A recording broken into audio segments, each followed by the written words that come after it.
Buenas tardes, vamos a iniciar nuestro estudio de los días jueves acerca del libro de Job. Estamos estudiando el libro de Job y ya estamos por terminar, solamente nos faltan 4 capítulos. Vamos a empezar el capítulo 38, así que vayan buscando en su Biblia el capítulo 38 del libro de Job.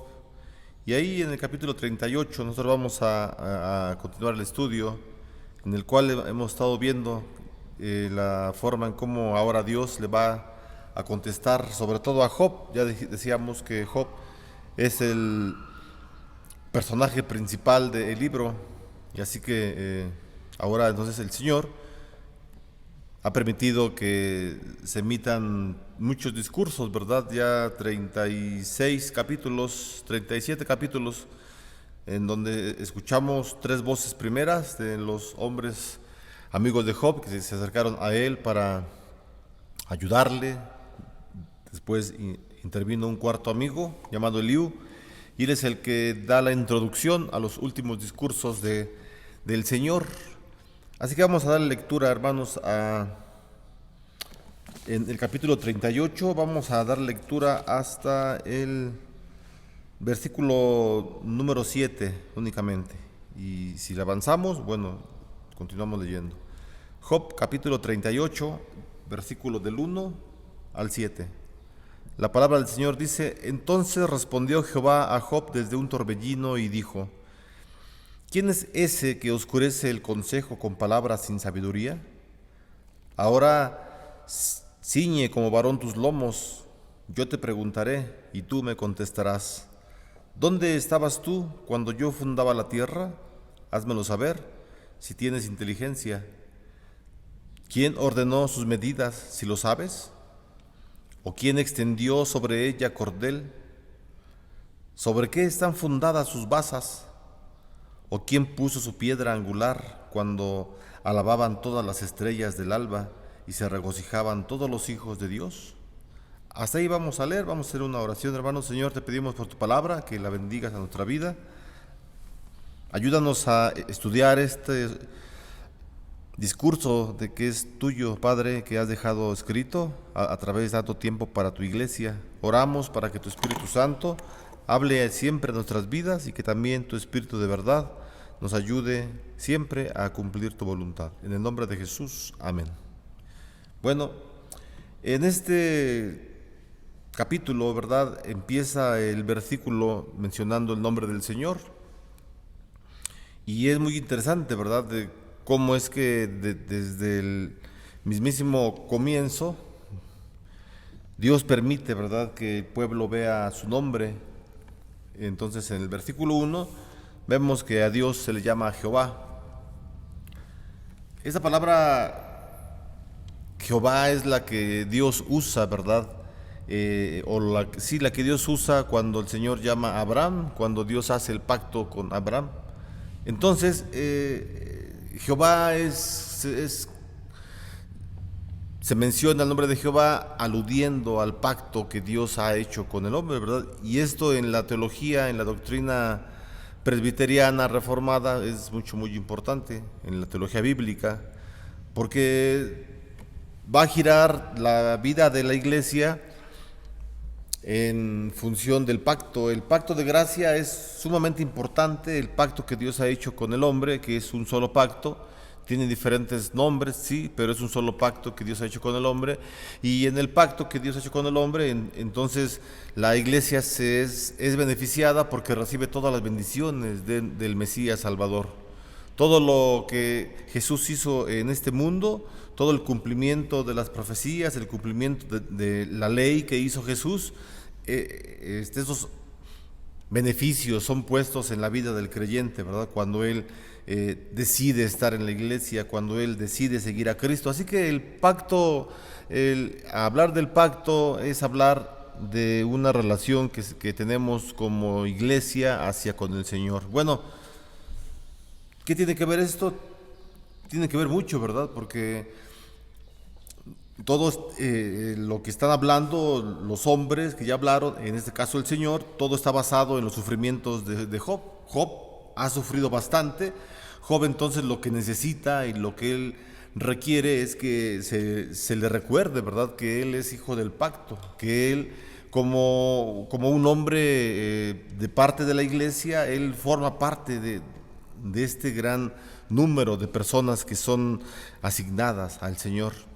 Y entonces el llamamiento que hace Dios hacia Job, no solamente a Job, sino a toda su iglesia, tiene mucho que ver con las bendiciones del pacto. Las bendiciones del pacto están incluidas la salvación eterna, una salvación que no puede perderse, en donde nosotros como iglesia estamos bien fundamentados. Entonces Job necesitaba escuchar esto, Job necesitaba volver a recordar que el Dios del pacto, Jehová, estaba tomando todo el control de la situación en la cual él estaba pasando. A través de la parte más larga del libro se menciona al Señor, se menciona por sus 3 títulos. Ya dijimos el primero, ¿verdad?, que es Jehová, que es el Dios del pacto. Entonces vemos en el libro de Job, no solamente en Job, sino en toda la Biblia, vemos cómo es que el Dios del pacto corre, ¿verdad?, a través de toda la historia de la Biblia. Lo miramos desde Génesis, lo miramos más adelante con Noé, con Abraham, con David, con todos los reyes que hicieron lo bueno ante los ojos del Señor, y con toda la iglesia, ¿verdad? Entonces, a través del libro de Job, si nos basamos en lo que estamos hablando del estudio de Job, a través de todo el libro de Job, entonces se deja ver este título que se le da al Señor, el Dios del pacto. También se le conoce como el Todopoderoso al Señor. También vamos a encontrar este título que la palabra que se usa para el Todopoderoso, la palabra hebrea, es la palabra Shaddai. Entonces el Señor es el Shaddai, es un título, ¿verdad?, que se le da al Señor. Son los títulos o los nombres que tiene el Señor, son diferentes nombres, no que haya muchos dioses, no es un solo Dios, pero en este relato de la Biblia encontramos estos 3 títulos: Jehová, Dios del pacto, el Shaddai, el Todopoderoso, y también el título que es Elohá o Elohim, lo que significa Dios, ¿verdad? Entonces, podemos decir que Job conocía al verdadero Dios por su nombre, él conocía el nombre del Señor, y él sabía que su persona, su vida, estaba estrechamente relacionada con la vida del Señor, con los títulos del Señor. Job sabía que Dios era eso, un solo Dios, Elohim. Job sabía que Dios era el Shaddai, que era todopoderoso, que tenía el control absolutamente de todo y que también era el Dios del pacto. Así que este conocimiento que tiene Job es muy importante para la fe que ahora se encuentra tambaleando un poco, ¿verdad? Es como una vela en medio del aire que está como a punto de apagarse, pero no se apaga, ¿verdad? El pabilo de la vela puede menguar, puede hacerse más pequeñito por el aire, pero no se apaga. Así era la fe de Job. Se tambalea, de pronto está muy chiquita la flama, pero crece después con estos conocimientos que el Señor le da, ¿verdad? Por eso es muy importante, el versículo 1 es muy importante, porque empieza: entonces respondió Jehová, eso es lo que dice, entonces respondió el Dios del pacto. El Dios del pacto está hablando, no es cualquier Dios, no es un Dios chiquito, no hay ningún otro Dios. Dios es el único Dios poderoso, y entonces cuando habla el Señor, cuando le habla a la vida de este hombre, Job debe obviamente estar sumamente atento a lo que el Señor le quiere hablar. Pero precisamente lo que el Señor quiere es que Job recuerde que Jehová es el Dios del pacto. Y empieza así. Entonces respondió Jehová a Job desde un torbellino, ¿verdad? Ya lo decíamos hace 8 días que quien escribe el libro está tomando todas las ilustraciones naturales, como la lluvia, los relámpagos, el torbellino, el viento, etcétera, para ilustrar para una verdad. Así que lo que habla, ¿verdad?, en los capítulos 38 al 41, quien está hablando, no es otro más que el Señor, Jehová, Dios del pacto. Y Dios entonces, al confrontar a Job, porque es lo que está haciendo, el Señor está confrontando a Job, lo está poniendo a prueba por última vez. Recordemos, ¿verdad?, que desde el principio del libro es un hombre que es puesto a prueba de diferentes maneras por la soberanía del Señor. Bueno, aquí lo está poniendo a prueba por última vez. Y esto entonces va a servir, y tiene mucho que ver con lo que hablamos hace 8 días, va a tener que ver con el orgullo de Job. El Señor pretende, ¿verdad?, llevar a Job que él se dé cuenta de su pecaminosidad y su fragilidad humana, eso es humildad. Y eso es lo que busca, ¿verdad? Eliú en su último discurso invitó a Job a la humildad. Si usted recuerda 8 días lo que estábamos hablando, Eliú le habló a Job mucho acerca de la humildad, que era importante que se diera cuenta que todos los fenómenos naturales él no los puede entender porque él no es Dios, etcétera, y lo quiere llevar a la humildad. Bueno, aquí el Señor nuevamente, ¿verdad? No es que el Señor esté reafirmando las palabras de Eliú, no, al contrario, las palabras de Eliú sirven de introducción a lo que el Señor está hablando. Y aquí vemos entonces el deseo que tiene el Señor, que Job se dé cuenta de su fragilidad humana, que él sienta que es un verdadero humano, ¿verdad? Con debilidades, con limitaciones, y eso es lo que Dios pretende. Pero no solamente Dios quiere que Job se humille y que él no, o sea, quiere que se humille, sí, pero para que el Señor conduzca a Job y Job confíe firmemente en el Señor. Eso es lo que el Señor pretende, ¿verdad? Que Job confíe firmemente en Él, que no confíe en otras cosas, sino solamente en Él, en Dios, en el Dios del pacto. Si es el Dios del pacto, Él va a cumplir. Si el Dios del pacto ha dicho, ¿verdad?, que usted va a tener salvación y que usted tiene la salvación, usted no puede perder la salvación por muchos problemas que presente en su vida. Ya lo vimos muchas veces, ¿verdad? Y es importante que lo repitamos porque a veces nos confundimos en el sentido de que estamos sufriendo y pensamos que el sufrimiento que tenemos es por causa de un pecado. Sí, seguramente esta enfermedad que tengo es por causa de un pecado. Usted recuerda los evangelios cuando los judíos se le acercan a Jesús y le preguntan para tentarlo: mira, este hombre es ciego desde nacimiento. ¿Quién pecó? ¿Él pecó y por eso está ciego? ¿O pecaron sus padres? ¿Quién fue el que pecó? Y el Señor le responde: no, eso no importa quién haya pecado. Lo que importa es que este hombre está ciego para que tenga sanidad y entonces el pueblo vea el poder del Señor. Por eso es que está ciego y el Señor le da la vista, ¿verdad? Hace un milagro con esa persona y el mundo ve ese milagro de Dios. Así que esa enfermedad sirvió para que el mundo creyera en Jesús, creyera en el Evangelio. No era a causa de ningún pecado. Y entonces esto es lo que estamos hablando con Job. Eso es lo que Job nos habla, mejor dicho, lo que Job nos dice a través del libro, ¿verdad? Lo hemos dicho infinidad de veces y es muy bueno que lo digamos, ¿verdad? Porque a veces en las iglesias, lamentablemente, los predicadores, los que enseñan mal y dicen: hermano, si usted está sufriendo, si usted tiene pobreza, si usted tiene un hijo que está en alcoholismo, drogadicción, o si su esposo lo engaña, su esposa lo engaña, es porque usted cometió un pecado. Vea su pecado, arrepiéntese del pecado, ya venga a confesar el pecado. Y no necesariamente es por causa de un pecado. Sí, el pecado trae consecuencias, claro, y muy fuertes, definitivamente, ¿verdad? Dice los proverbios, en otras palabras, que, por ejemplo, ¿no?, dice que aquel hombre que es adúltero, que tenga cuidado del esposo, ¿verdad?, porque puede matarlo físicamente, es lo que dice. Entonces, ¿hay consecuencias por el pecado? Sí, sí hay consecuencias, claro que sí. Y la gente también sufre por causas del pecado, sí, también, pero no siempre. El caso de Job no es su caso. Job no era un hombre que estaba pecando continuamente y que estaba practicando pecados, no. El versículo 5 del capítulo 1 nos los dice del libro de Job. El Señor considera a Job como un hombre recto, como un siervo que le sirve y que es un hombre recto, transparente, que lo que habla es lo que vive. Él no está hablando cosas que él no vive, sino es un hombre transparente. Y eso es importante, ¿verdad? Entonces el Señor quiere que Job recuerde esto, sobre todo que es parte del pacto. que es parte de la iglesia.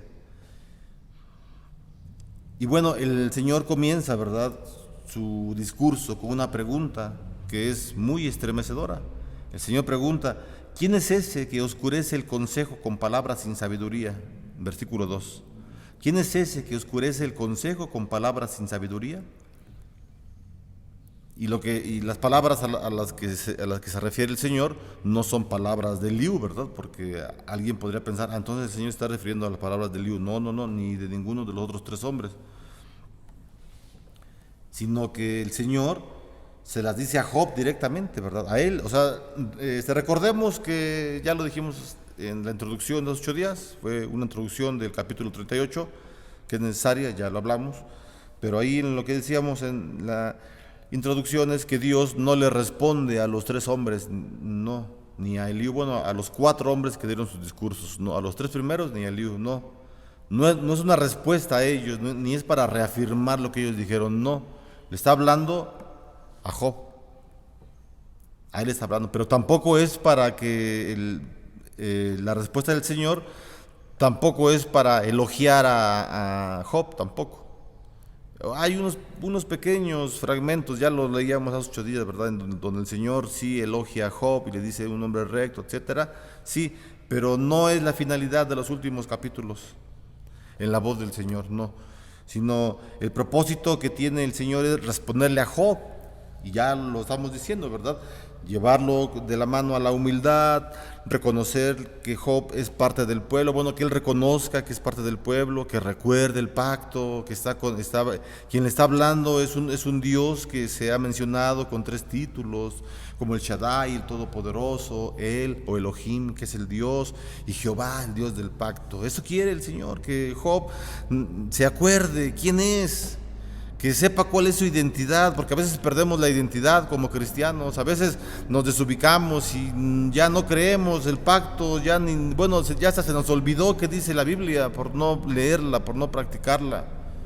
Y el Señor nos habla y nos dice, no, usted es hijo del pacto, usted es un hijo del pacto. Cuando el ministro que está facultado por un presbiterio para bautizar a los cristianos, sean niños, sean adultos, el hermano pastor o ministro los presenta después de hacer todo la celebración, ¿verdad?, el bautismo. Cuando termina, el pastor lo presenta: hermano, les presento a un hijo del pacto, a un nuevo hijo del pacto. Y es verdad, o sea, entonces Dios quiere esto, hermanos, que no perdamos nuestra identidad, que sepamos quiénes somos. No importa la condición que tengamos, no importa si estamos enfermos, estamos sanos, estamos gordos, flacos, guapos, feos, ricos, pobres, no importa. Somos la iglesia, somos cristianos, y eso es lo más importante. Job físicamente, en el capítulo 38, era un hombre, era un guiñapo, era un hombre pobre, enfermo, sin nada, sin posesiones. Su esposa, quién sabe qué haría su esposa, porque ya no nos lo menciona la palabra, nomás al principio, que le dijo: Job, ya reniega de tu Dios y muérete.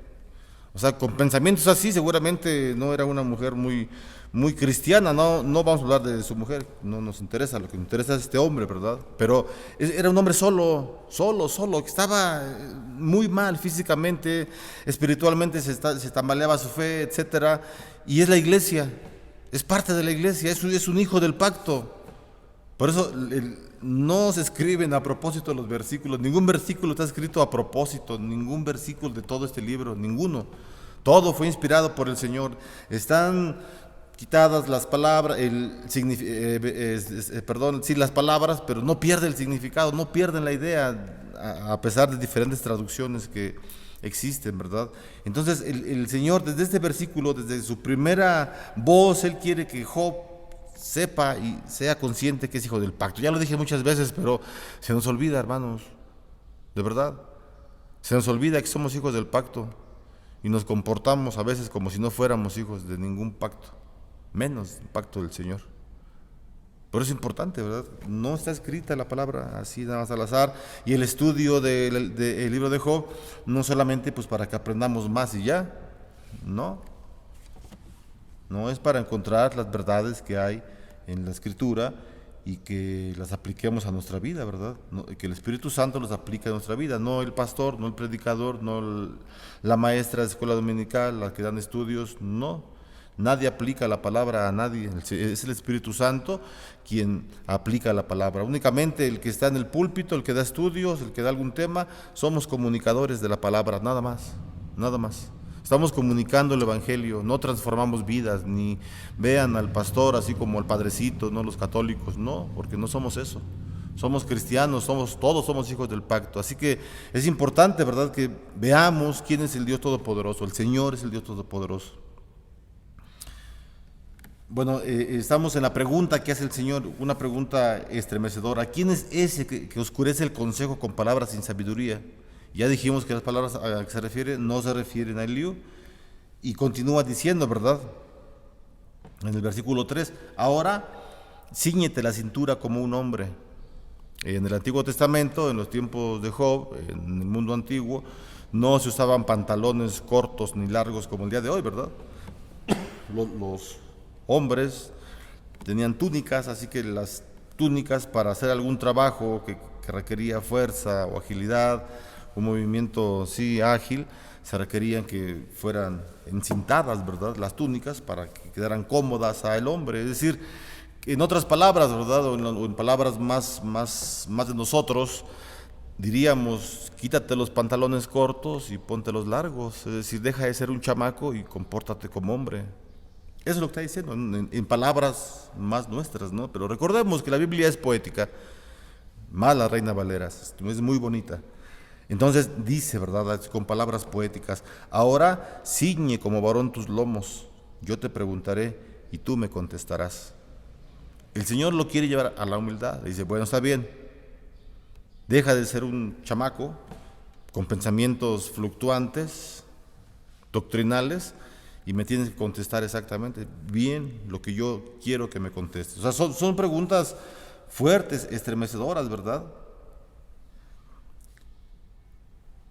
Y bueno, cuando el Señor usa la expresión que está usando, le advierte a Job que se prepare, que Job se prepare para hacerle frente a él, al Señor del pacto. Porque dada la condición en que Dios ve a Job, es una condición mala. Mala en el sentido de que sí, Job cree en el Señor, pero su fe se tambalea y él se siente, él quiere, recordemos, ¿verdad?, porque Eliú intervino. Eliú interviene porque Job responde de una forma altiva, ahí en el capítulo 12 y 13, y Job quiere que Dios le responda inmediatamente. Job está como exigiendo que Dios le diga por qué sufre. Job está como pidiendo que el Señor le abra un consejo, le abra una junta, como si fuera muy importante Job, y que el Señor le responda. Y por eso es la intervención de Eliú. Ahora entonces, en el versículo 3, el Señor le dice, ¿verdad?, como recordándole sus palabras altivas y rebeldes, le dice a Job, bueno, ahora cíñete entonces el cinto, prepárate para ser un hombre porque vas a enfrentarte conmigo, con el Dios del pacto, con el único Dios, el Dios de verdad, el Dios de amor, el Dios de luz. Y como es un hombre, Job, que no se ha humillado completamente, pues por eso el Señor lo está preparando para este enfrentamiento que tiene. Dios es bueno y Dios en su bondad conduce a este hombre a la humildad porque es lo que necesita. Dios siempre nos va a conducir a lo que nosotros necesitemos, hermano. Siempre no a lo que estemos deseando, sino a lo que necesitemos. Porque como seres humanos a veces pedimos cosas que no necesitamos, que queremos, sí que queremos, por complacer, por lo que sea, pero que no necesitamos. Y Dios nos da justamente lo que necesitamos. Así que el Señor le va a dar a Job lo que necesita. ¿Qué es lo que necesita? Humildad. Humildad. Y entonces, Dios entonces le hace una pregunta tras otra, ¿verdad? Si leemos todo el capítulo, son puras preguntas. Ya dijimos que eran, ¿cuántas preguntas? ¿Cuántos, hermanos? ¿Cuántos dijimos? 8 días. Si usted quiere saber algo del libro de Job, pregúntale al hermano Alejandro. Está aquí todos los estudios. Él no se ha perdido ningún estudio. Aquí está con nosotros. Eran más o menos 67 preguntas las que nos dice un estudioso, las que emite el Señor. 67 preguntas, imagínense. Y son preguntas directas del Señor, y son preguntas muy fuertes, ¿verdad? Estremecedoras, que dejan a cualquier persona ahí sin saber qué responder. Bueno, entonces vemos que Job no es capaz de responder ninguna pregunta. Y bueno, en los siguientes versículos, del 4 hasta el 38, sí, o sea, casi al final del capítulo, el Señor va a revelar su poder y sabiduría en las fuerzas de la naturaleza. Dice, por ejemplo, en el versículo del 4 al 7, hasta donde leímos, son preguntas que tienen que ver con la fuerza de la naturaleza. Y bueno, recordemos por qué son las preguntas, ¿verdad? O sea, ya vamos sabiendo, bueno, seguramente usted ya lo sabía, estábamos reafirmando por qué son las preguntas que el Señor le hace. Pero son muchas preguntas, esa es la intención. Que Job se sienta un gusano ante el Señor, no un gusano ante los hombres ni ante él mismo, no, mucho cuidado, porque si no va a decir, el cristianismo entonces lleva a que te deprimas, que te sientas menos que los demás. No, yo no estoy diciendo eso, sino que somos gusanos, todos, hasta el más sabio, el más inteligente, el más rico y poderoso es un gusano comparado ante la grandeza y omnipotencia y santidad y amor que tiene el Señor. En ese sentido somos gusanos, no somos nada. Y es lo que quiere el Señor. No porque Dios se quiera sentir orgulloso y muy jactante, decir, ahí está ese hombre, está todo humillado, yo soy el todopoderoso. No, al contrario, Dios es amor y quiere conducir a este hombre a la humildad, ya lo hemos dicho, para que él reconozca que solamente confiando en el Señor su vida está tranquila. Entre más dependemos de Dios, más libres somos. Y a veces pensamos lo diferente, hermanos, si no, analícelo. A veces pensamos que entre más dependemos de, tengo que estar en la iglesia, tengo que estar leyendo mi Biblia, tengo que orar, tengo que ayunar. Recuerde que hoy es ayuno, jueves, tengo que ayunar. ¿Para qué? No, o sea, el Señor quiere que estemos concentrados, hermanos, en algo importante, en seguirle solamente a Él. Así que las preguntas, ¿verdad?, que hace el Señor en el versículo 4 al 7 son fuertes. Dice, ¿dónde estabas tú cuando yo fundaba la tierra? Házmelo saber si tienes inteligencia. ¿Quién ordenó sus medidas? Si lo sabes. No, son preguntas pues que nadie va a contestar. ¿O quién extendió sobre ella cordel? ¿Sobre qué están fundadas sus basas? ¿O quién puso piedra angular cuando alababan todas las estrellas del alba y se regocijaban todos los hijos de Dios? Pues no sabe nadie esas preguntas. Ningún ser humano, ni Salomón, que fue el hombre más sabio, sabe la respuesta. Nadie. Solamente el Señor. Y bueno, entonces Dios pregunta, ¿verdad?, sobre la creación del mundo. Está haciendo preguntas acerca, ya lo dijimos, de la naturaleza, pero en estos 3 versículos del 4 al 7 tiene que ver sobre la creación del mundo. ¿Dónde estabas tú?, pregunta el Señor. Y el Señor de una forma le dice, pero bueno, si no estuviste presente durante la creación, ¿cómo puedes pretender disputar conmigo o sentarte a juzgarme sobre la forma en que conduzco los asuntos de este mundo? Pero el Señor, ¿verdad?, es que lo confronta. O sea, dijimos que el Señor está confrontando a Job, y el Señor usa un lenguaje físico para describir la manera en que creó la tierra. El Señor se describe como un arquitecto que planea cada detalle, ¿verdad? Si leemos los versículos, Él es como si fuera un arquitecto, un ingeniero que planea exactamente cada uno de los detalles que va a poner en su creación, en sus planos. Cuando se habla, ¿verdad?, en el versículo 5, no, en el 6, perdón, que habla acerca de la piedra angular, que dice, ¿o quién puso su piedra angular? Cuando habla el versículo acerca de la piedra angular, Dios está describiendo, ¿verdad?, esta feliz ocasión cuando alababan todas las estrellas del alba, es lo que dice, ¿verdad?, el versículo.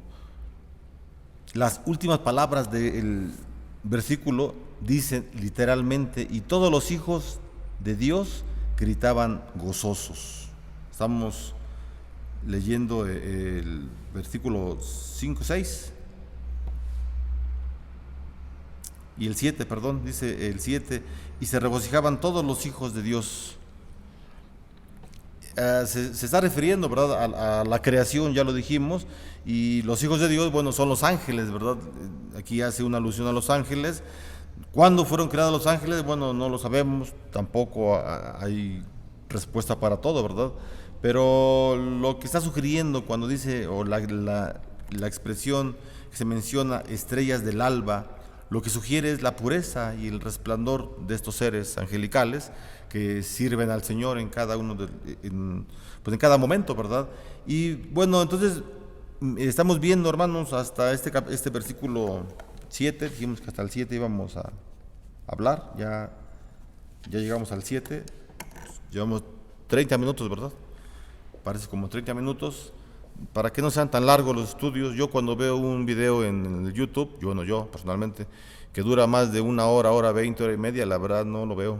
Solamente que me lo recomienden y que lo tenga que ver, lo veo, ¿verdad? Pero si lo veo así, una hora 20, yo no lo veo, me da flojera. Así que yo quiero que vean el video del estudio solamente para que juntos vayamos entendiendo el libro de Job, que es interesante, lo hemos visto, y para que sigamos aprendiendo más de la palabra, hermano, juntos como iglesia. Bueno, hasta aquí le paramos, hasta el versículo 7, después continuamos, si Dios lo permite, el siguiente jueves. Vamos a orar por nuestro ayuno, estamos ayunando, quien guste hacerlo, claro, de la forma en como usted guste hacerlo. Sugerimos que fuera a las 7 de la noche, pero usted puede hacerlo temprano, a la hora que usted guste, los días jueves de preferencia, con el motivo de estar orando hasta que abramos el templo, ¿verdad? Ya cuando abramos el templo, el día 2 de mayo, como está programado, si Dios lo permite, entonces estaremos entregando nuestro ayuno ese día, en el culto de mediodía. Vamos a orar al Señor. Gracias te damos, Señor, porque nos permites leer tu palabra, por aprender un poquito de ti, Señor, o mucho. Te pedimos en el nombre de Jesús que tú siempre nos recuerdes que somos hijos tuyos, que somos hijos del pacto, como lo hiciste con Job, y que también nos ayudes a ser humildes, Señor, a reconocer quiénes somos y también no solamente saber quiénes somos, sino seguido de un esfuerzo inspirado por ti, por tu Espíritu Santo, de ser mejores cada día. Ayúdanos, Señor, a que crezcamos en comprensión, en sabiduría, para que podamos, que tu Espíritu Santo aplique las verdades en nuestra vida. Te damos las gracias porque permites en nosotros, Señor, que estemos orando y ayunando. Fortalece nuestros cuerpos en el tiempo del ayuno, Señor, que estamos eliminando algunos alimentos, o todos, Señor, y tú ayúdanos, Padre, para que podamos resistir y que sobre todo practiquemos también, Señor, lo que es el verdadero ayuno, que es visitar a los pobres, estar viendo la necesidad de cada una de las personas y estar siendo lo más social posible, Señor, no solamente con la iglesia, sino con todo el mundo, con todo nuestro prójimo. Te damos gracias porque tú permites en nosotros que sigamos esos estudios y te rogamos, Señor, que nos ayudes a continuar, Señor, de la forma en como tú así lo permitas. Te damos las gracias en el nombre de Jesucristo, nuestro Salvador. Hermano, reciba la bendición, que la gracia del Señor Jesucristo, el amor de Dios y la comunión con su Espíritu Santo sean hoy y siempre con cada uno de ustedes y sus familias. Amén. Que Dios les bendiga, hermanos.